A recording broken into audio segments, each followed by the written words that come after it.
So continuing on with some season 4 props, this is one of my favorite props from the entire 136 episodes that I worked on. This is the Darkhold book.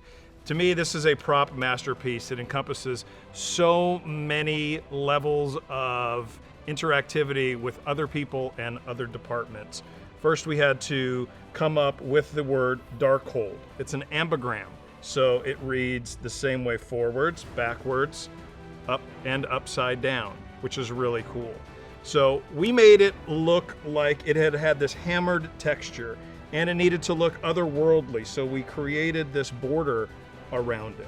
So we 3D printed, designed and 3D printed all of that stuff. Then we needed to make it into a book. So I went to my leather bookbinding guys and took them all the parts, and then they put the book together.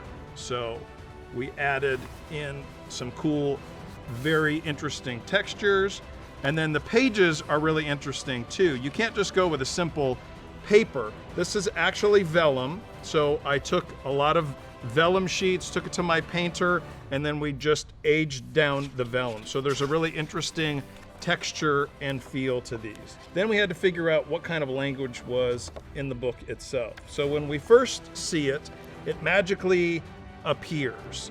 So we would use blank pages, and then we would actually physically put in text on the page, and then VisFX wise, they could wipe it away and then make it come back, which is really cool. So we were also able to use this book over multiple episodes. Also in season 6, we have the story where Fitz was reading about a lost prince and a boy. This was really fun. I had to work with one of the Marvel illustrators on this story. Then we would bind the book, and then also cross-referencing other Marvel shows. This was also used in an episode of Runaways. So you see the spine, you see the back, and you see the front. And of course, with any old novel, you have to have a lock on it as well.